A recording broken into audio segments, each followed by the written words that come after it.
चलो देर से ही सही, लेकिन कहीं जाके मोदी सरकार को अकल आई है।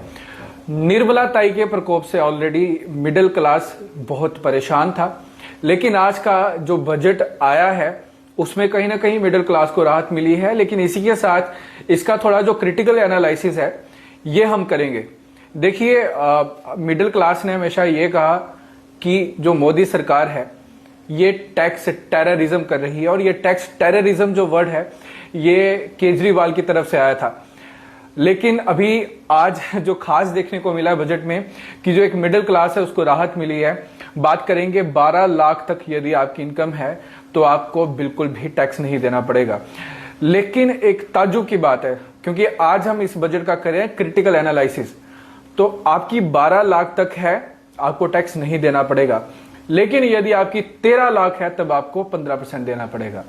तो आम आदमी क्या सोचेगा कि हम 12 में ही सही हैं, क्योंकि यदि आपको 13 लाख आपकी इनकम होती है तो आपको टैक्स ज्यादा देना पड़ेगा। तो अभी सबसे पहले हम बात करते हैं कि आज कुछ अभी लोग बोल रहे हैं कि ज्यादा डिटेल में बताओ, तो चलिए थोड़ा ज्यादा डिटेल में बता देते हैं कि आज बजट पेश हुआ जिसमें निर्मला सीतारमन ने क्रीम रंग की साड़ी पहनी थी और क्रीम रंग की साड़ी पहन के उन्होंने बजट पेश किया, और आगे उसमें क्या क्या कहा वो थोड़ा सा हम आपको विस्तार से बताएंगे। सबसे पहले बात करेंगे कि आज के बजट में जो सबसे बड़े ऐलान हुए हैं ये मैं सरल भाषा में आपको समझाऊंगा। सबसे पहला पॉइंट जो मैंने आपसे पहले भी डिस्कस किया था कि 12 लाख तक की कमाई में आपको कोई भी इनकम टैक्स नहीं देना पड़ेगा। दूसरा, वित्त मंत्री ने यह कहा कि न्यू इनकम टैक्स बिल अगले हफ्ते लाया जाएगा। इन डायरेक्ट टैक्स का रिकॉर्ड जो फॉर्म है ये बाद में बताएंगे। तीसरी चीज ये है कि कैंसर की दवाएं सस्ती होंगी, पहले महंगी थी, और इस बजट में ये बताया गया है कि जो कैंसर की दवाएं हैं ये थोड़ी सी सस्ती होंगी। और इसी के साथ पिछले 4 साल में जो आईटी रिटर्न था यानी कि इनकम टैक्स रिटर्न था वो एक साथ उसको हम फाइल कर सकेंगे। इसी के साथ में इसमें जो खास देखने को मिला है कि इनकम टैक्स की फाइलिंग की सीमा 2 साल से बढ़कर अभी 4 साल कर दी है। इससे पहले 2 साल थी, लेकिन अभी जो बड़ी सौगात मिली है ये 4 साल तक कर दी गई है। और इसी के साथ सस्ता क्या हुआ है, सस्ते में अगले जो एक मैंने बताया कि कैंसर की दवाएं सस्ती हुई हैं, और इसी के साथ उन्होंने ये मेंशन किया कि अगले 6 साल में मसूर की दाल, तुअर और ये इनकी दालों की जो पैदावार है इनको ज्यादा बढ़ाने में फोकस किया जाएगा। बाकी बिहार को एक बड़ी सौगात मिली है, बिहार को ये एक मखाना बोर्ड, बिहार में एक मखाना बोर्ड बनेगा, और इसी के साथ जो छोटे किसान हैं और व्यापारी हैं उनको फायदा होने वाला है। इसी के साथ जो एक खास चीज देखने वाली है जो कि मुझे भी अच्छी लगी और शायद आप लोगों को भी अच्छी लगेगी, कि जो किसान क्रेडिट कार्ड पर जो कर्ज की लिमिट 3 लाख थी वो अभी 5 लाख तक हो गई है।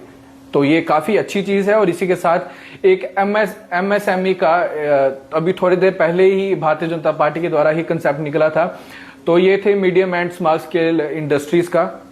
तो इसमें क्या था कि जो लोन की गारंटी थी जो कि अभी तक 5 करोड़ की थी वो बढ़कर 10 करोड़ तक हो गई है, और 1.5 लाख करोड़ तक का कर्ज है वो मिल सकता है, जो कि एमएसएमई में लोग रजिस्टर होंगे। और इसी के साथ जो बड़ी खास चीज देखने को मिली है, स्टार्टअप लोन 10 करोड़ से बढ़कर 20 करोड़ तक हो गया है। तो ये था मोटा मोटा कि आज के बजट में क्या देखने को मिला।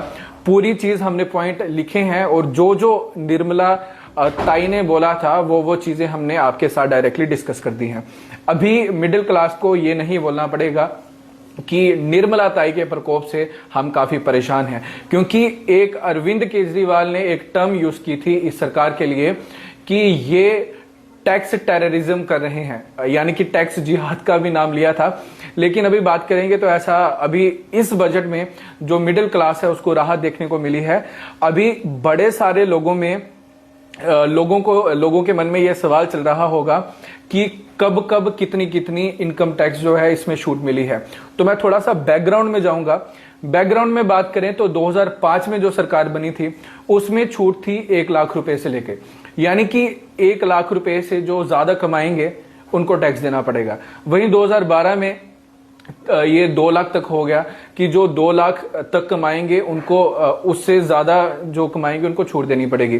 वही 2014 की बात करेंगे जब प्रधानमंत्री मोदी की सरकार बनी थी, उस वक्त 2.5 लाख रुपए से जो अधिक कमाएंगे उनको टैक्स देना पड़ रहा था। 2019 की बात करेंगे तो ये 5 लाख से ऊपर कमाने वालों को टैक्स देना पड़ रहा था, लेकिन सडनली एक जंप मिलता है 2023 में, जहां पे 7 लाख तक की छूट मिली थी। और इसी के साथ में आगे की बात करें तो 2025 में, यानी कि जो इस बार का बजट था, उसमें 12 लाख तक की छूट मिली है। लेकिन इसका मैं क्रिटिकल एनालिसिस की बात करूंगा तो क्योंकि हमारी सबसे पहले नजर रहती है कि सौगात तो मिली है, लेकिन इसमें आम शहरियों को, आम लोगों को क्या नुकसान होने वाला है। अभी जो बजट की स्लैब है ना, इसके बारे में मैं थोड़ा सा डिस्कस करूंगा, तो तब आपको समझ आएगी कि इसमें जो 12 लाख से ज्यादा कमाने वाले हैं उनको किस तरह से नुकसान होगा। ये डिटेल हमने सामने रखी है। देखिए, 12 लाख तक की आपकी कमाई है तो आपको टैक्स बिल्कुल नहीं देना है, लेकिन आपकी कमाई 12 लाख से अधिक है, 12 से 16 लाख के बीच में है, तो फिर आपको टैक्स देना पड़ेगा। अभी सोचने वाली बात यह है कि जिसकी कमाई 13 लाख से शुरू हो जाती है तो उसको 15% टैक्स देना पड़ेगा। तो एक बंदा 12 लाख कमा रहा है और दूसरा 13 कमा रहा है, 12 वाले को टैक्स नहीं देना है, लेकिन जो 13 लाख वाला है उसको 15% टैक्स देना पड़ेगा।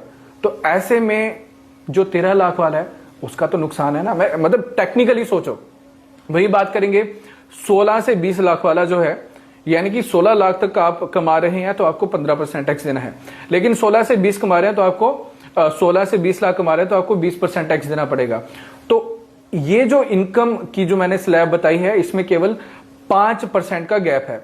लेकिन एक बड़ी उछाल क्या देखने को मिली है कि 12 लाख तक वाला नहीं देगा, लेकिन 12 से यदि आप 1 लाख भी ज्यादा कमाते हैं तो आपको 15% टैक्स देना पड़ेगा। यानी कि आप 13 लाख कमा के घाटे में हो और 12 लाख कमा के फायदे में हो। थोड़ा ये क्रिटिकली सोचने वाली बात है कि 12 से ऊपर उन्होंने एकदम से 15% कर दिया। 10 किया होता, 8 किया होता तो एटलीस्ट थोड़ा सा गैप तो रहता, थोड़ा सा बैलेंस बन के रहता। लेकिन पता नहीं ये किस सोच से इन्होंने ये बजट पेश किया है। आगे की बात करेंगे, जो 20 से 24 लाख वाले हैं तो इनको 25% टैक्स देना पड़ेगा। तो 20 से यानी कि आप 20 लाख कमा रहे हैं, आपको 25% टैक्स देना पड़ेगा। तो जहां पे आपको 25 देना पड़ेगा तो जो 20 लाख कमाने वाला है उसके माइंड में आएगा कि भाई मैं 16 कमा रहा होता, शायद मुझे कम देना पड़ता, क्योंकि आज जाके हिसाब आपका फिर से पीछे जाने वाला है। और इससे भी बड़ी बात यह है कि यदि आप 24 लाख से ज्यादा कमा रहे हैं तो आपको 30% टैक्स देना पड़ेगा। तो 24 लाख में से आप 30% काट लो तो क्या बचा। अभी कमेंट सेक्शन में भी अगर आपकी कोई राय है या कोई सवाल है तो आप पूछ सकते हैं, क्योंकि इस बजट में यह सच्ची बात है कि किसानों पे खास नजर रखी गई है, महिलाओं पे खास नजर रखी गई है, लेकिन वो मिडिल क्लास जो 12 लाख से ज्यादा कमा रहा है, 12 लाख तक आपको टैक्स नहीं देना है, लेकिन 13 लाख आप कमा रहे हैं तो आपको 15% टैक्स देना है। यह हिसाब एक तरह से वैसा हो गया कि जिस तरह से दिल्ली में चल रहा है, 200 यूनिट तक आप यदि बिजली यूज कर रहे हैं तो आपको किराया नहीं देना है, लेकिन 200 यूनिट से यदि आप 1 यूनिट भी ज्यादा कर लेते हैं आपको सारा किराया देना पड़ेगा। तो जब केजरीवाल से पूछा गया था तो केजरीवाल ने यह चीज बताई थी कि इसके पीछे का टेक्निकल पॉइंट ये है कि लोग 200 यूनिट से ज्यादा कंज्यूम ना करें। तो अभी ये जो बजट पेश हुआ है तो इससे ये क्या साबित करना चाहते हैं कि 12 लाख से ज्यादा कोई कमाई ना करे, क्योंकि जो 13 लाख कमाएगा उसको 15% टैक्स देना पड़ेगा, 12 लाख वाले को नहीं। 1 लाख ज्यादा कमाने पर आपको 15% देना पड़ेगा और आपकी कमाई मोटा मोटा 12 लाख वाले से भी कम होगी। ये थोड़ा टेक्निकली पॉइंट है, सोचने वाला है। और बहुत सारी चीजें हैं जो कि पेश हुई हैं, जिसमें जो खास था वो यही था। अभी बड़ी बात थी कि क्या क्या सस्ता होने वाला है, लोगों के मन में ये भी सवाल था। तो मैं आपको बता देता हूं कि इस बार के बजट में क्या क्या चीजें सस्ती होने वाली हैं और किन किन की बातें की गई है। इस बजट में अभी मोबाइल सस्ता होगा, टीवी सस्ता होगा, इलेक्ट्रिक कार जो है वो भी सस्ती होने वाली है, और इस तरह का जो सामान है वो सस्ता होने वाला है। और इसी के साथ निर्मला सीतारमण ने यह भी कहा है कि सरकार ने 82 सामानों को हटा दिया है, और इसी के साथ जो कैंसर की 36 दवाइयां हैं वो भी सस्ती होने वाली हैं। टीवी की मैंने बात की, और इसी के साथ जो खास नजर रखने वाली है कि कपड़ों पर और लेदर में भी थोड़ा सा एक जो सस्तापन है वो देखने को मिल सकता है। और इसी के साथ उन्होंने भाषण में और भी कई चीजें कही थी, जिसमें मेन चीजें मैंने आपके साथ डिस्कस कर दी। बिहार के लिए बड़ी सौगात थी, वहां पे एक मखाना सेंटर बनने वाला है, लेकिन कुछ लोगों का पूछना है कि जम्मू कश्मीर के लिए क्या है। फिलहाल के लिए जम्मू कश्मीर जम्मू कश्मीर के बारे में इस बजट में कुछ खास डिस्कस नहीं किया गया है, लेकिन मोटा मोटा यह है कि यदि आप एक महीने का 1 लाख रुपया कमाते हैं तो आपको टैक्स नहीं देना है, लेकिन आप यदि 1,20,000 कमाते हैं या 1,10,000 या 1,10,000 भी कमाते हैं फिर भी आपको टैक्स देना पड़ेगा, और वो भी 15% टैक्स देना पड़ेगा। ये क्रिटिकल एनालाइज है, बड़ा डीपली सोचा और उसके बाद लगा कि इस चीज पे चर्चा करनी चाहिए। ये अच्छी बात है कि महीने का 1 लाख कमा रहे हो तो आपको टैक्स नहीं देना है। यदि 1,10,000 कमा रहे हो तो फिर आपको 15% टैक्स देना है, यानी कि आपकी इनकम जो है वो वही हिसाब 1 लाख वाला ही हिसाब हो गया। बाकी इस पर आपकी क्या राय है कमेंट सेक्शन में जरूर बताइएगा।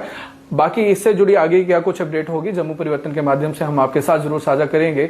फिलहाल के लिए इजाजत दें।